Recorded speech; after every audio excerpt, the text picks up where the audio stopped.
नमस्कार दर्शक बंधु पाणीपाग अपडेट रे आपनको स्वागत।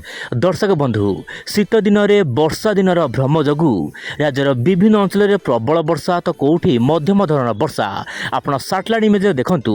आगामी दिन में आउ थे लघुचाप सृष्टि एवं पुणी थे ओडिशा वर्षा हेब। सैटेलाइट इमेज आप देखिपे राज्यर संपूर्ण राज्य में सारा राज्य में बर्तमान मेघुआ पाग सहित उपकूल ओडिशार अनेक स्थान में हालकारु प्रबल वर्षा देखा मिलूँ। तेज पाणीपागर चेतावनी आगामी 24 घंटा मध्य उपकूल ओडिशा सहित दक्षिण आभ्यंतरीण ओडिशा रे हालकारु मध्यम धरण वर्षा हो पारे।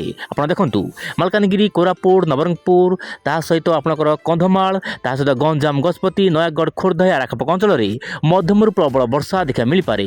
किंतु दर्शक बंधु सब बड़ कथा हो 28 तारिख बदल पाणीपागर मिजाज। हाँ दर्शक बंधु 28 तारिख बदल पाणीपागर मिजाज। 28 तारिख राज्यर विभिन्न अंचल में शीत बढ़ तो किंतु कुहुड़ मात्रा भयंकर हेब। से दर्शक बंधु ओडिशार 10टी जिला को येलो वार्निंग रही मान दर्शक बंधु प्रबल शीत तो हम कुहुड़ मात्रा बढ़। आप देखो मालकानगिरी कोरापुट नवरंगपुर नुआपड़ा ता सहित कंधमाल रायगड़ा माने दक्षिण आभ्यंतरीण ओडिशा रे प्रबल मात्रा रे कुहुड़ी हेब। से दर्शक बंधु आप सतर्क रुहतु। कुहुड़ी समय विशेषकर सकाळ समय जदि दूर यात्रा को जाउछंती ताले दर्शक बंधु अवॉइड करंतु। काहे कि ना दूर यात्रा को जिबा बेले प्रबल कुहुड़ी जो रहिथिबो निश्चय पर दुर्घटना घटिबार संभावना रही। तेज दर्शक बंधु विंड ओडिया चैनल तरफ मु आपनको कहबाक चाहिबी येलो वार्निंग दिया जाइथिबा जिला गुडी करे सकाळ समय आपण घरु निश्चय पर पदाकू बाहरतु नाही। वर्तमान आलोचना कर दर्शक बंधु वायुर चलन केमिति रही वर्तमान स्थिति रे आपण देखंतु। दर्शक बंधु शीत दिन रे जो वर्षा होउची प्रबल मात्रा होउची कोठी प्रबल मात्रा वर्षा तो कोठी मध्यम धरण वर्षा कोठी तो मेघुआ पाग किछि किछि जिल्ला रे मध्य खरा आगामी माने गत 2 दिन हला देखबा मिलु नाही। यार रीजन होउची बा यार कारण होउची दर्शक बंधु बंगोपसागर जो सृष्टि होइची ओइल मार्क लो प्रेशर ताहा तो लघुचाप रूप नेइची किंतु यह दुर्बल होबार ना नउनी। काहे कि दुर्बल होउनी उत्तर पश्चिम दिगरु जो शुष्क वायु आसुची बा पश्चिम झड़ गोटे जम्मू काश्मीर पाखे रही ता सहित उत्तर प्रदेश पाखे गोटे हाई प्रेशर जोन सृष्टि होइची ताहाकू माने दुर्बल होबाकू दउ नाही। ता सहित समुद्ररू जलबाष्पन वायु ता सहित आपणकर स्थल भागरू मध्ये शुष्क वायु आसुची। सेतिपय दर्शक बंधु ओडिशा विभिन्न अंचल में वर्षा देखा मिलूची। तेबे एही वर्षा मु जेमिति कहली 28 तारिख पर्यंत ओडिशा विभिन्न अंचल हल्कारू मध्यम धरण वर्षा हेबो। तापर वर्षा कमी जिवो। आपण मोबाइल स्क्रीन देखंतु वर्तमान यथेष्ट परिमाण में पूर्वालु वायु जाउची। सेतिपय आज आपणकर जाजपुर केन्द्रापड़ा खोर्धा नयागढ़ पुरी जगतसिंहपुर ता सहित किसी आभ्यंतरीण जिला मालकानगिरी कोरापुट रायगड़ा यही सब जिला मानक वर्षा देखा मिल पारे। मुझे मोबाइल को स्क्रोल डाउन करुच्ची वर्षार मात्रा आप देखिपे।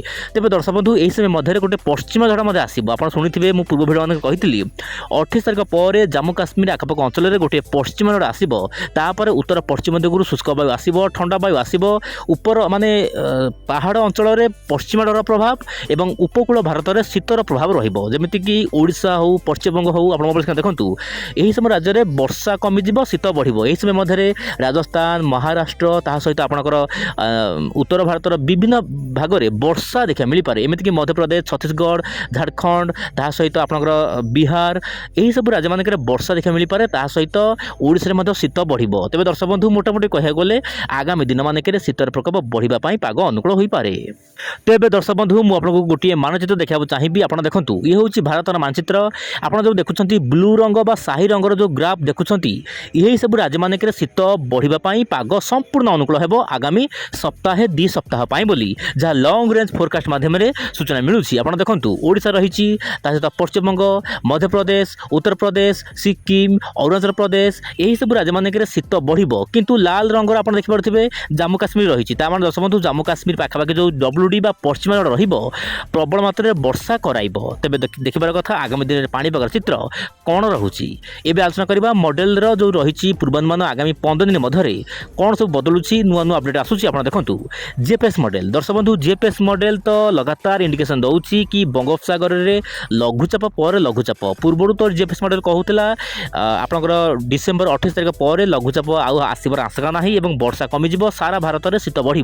किंतु वर्तमान अपडेट अनुसार पश्चिम झड़र प्रभाव रहा मध्य भारत केन्द्र भारत में विभिन्न अंचल में प्रबल वर्षा कुआपथर माड़ देखा मिल पारे। एमतीक ओडिशा आखपाख अंचल में हल्का फुल्का वर्षा रही जहाँ मॉडल आकलन करुच्ची। तेज दर्शक बंधु यही समय मध्य दर्शक बंधु आपको आउ थे कही रखुच्छी यही समय मध्य आप बंगोपसागर मान दक्षिण बंगोपसागर ବଙ୍ଗୋପସାଗରରେ ପୁଣି ଏକ ଲଘୁଚାପ ସୃଷ୍ଟି ହୋଇପାରେ। ଆପଣ ମୋବାଇଲ ସ୍କ୍ରିନ୍ ଦେଖନ୍ତୁ, ଏହି ସମୟ ମଧ୍ୟରେ ଗୋଟିଏ ପଶ୍ଚିମ ଝଡ଼ ଆସିବ। ପଶ୍ଚିମ ଝଡ଼ ପରେ ମାନେ ଜାନୁଆରୀ 3ରୁ 5 ତାରିଖ ମଧ୍ୟରେ ଗୋଟିଏ ଲଘୁଚାପ ସୃଷ୍ଟି ହୋଇପାରେ ବଙ୍ଗୋପସାଗରରେ। ଆପଣ ମୋବାଇଲ ସ୍କ୍ରିନ୍ ଦେଖନ୍ତୁ, ଏହି ଲଘୁଚାପ ଘନୀଭୂତ ହେବାର ମଧ୍ୟ ସମ୍ଭାବନା ରହିଛି।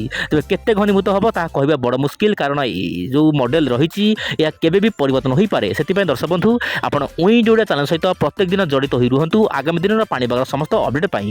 ତେବେ ଦର୍ଶକ ବନ୍ଧୁ, ମୋଟାମୋଟି କହିବାକୁ ଗଲେ ଦେଶର ବିଭିନ୍ନ ଭାଗରେ ଆଗାମୀ ଦିନରେ ବର୍ଷା କମିବାର ନାଁ ନେବ ନାହିଁ, କାରଣ ବର୍ଷା ଆଗାମୀ ଦିନରେ ହେବ। ପଶ୍ଚିମ ଝଡ଼ ଏବଂ ଲଘୁଚାପ ସ୍ଥିତି ମଧ୍ୟ ବଙ୍ଗୋପସାଗରରେ ପୁଣି ଥରେ ଦେଖିବାକୁ ମିଳିପାରେ, ଯାହା ପାଇଁ କି ଆଗାମୀ ଦିନରେ ମଧ୍ୟ ବର୍ଷା କଲବଲ କରିପାରେ ଚାଷୀ ଭାଇମାନଙ୍କୁ। ତେବେ ଦର୍ଶକ ବନ୍ଧୁ, ଆଗାମୀ ଦିନର ପାଣିପାଗ ଅପଡେଟ୍ ପାଇଁ ଚ୍ୟାନେଲକୁ ଏବେ ହିଁ ସବସ୍କ୍ରାଇବ୍ କରନ୍ତୁ। ଆଜି ପାଇଁ ଏତିକି, ପୁଣି ଦେଖବା ଆସନା କାଲି ଆଉ ଏକ ନୂଆ ଅପଡେଟ୍ରେ। ନମସ୍କାର, ବିଦାୟ ଦିଅନ୍ତୁ। ଜୟ ଜଗନ୍ନାଥ ଦର୍ଶକ ବନ୍ଧୁ।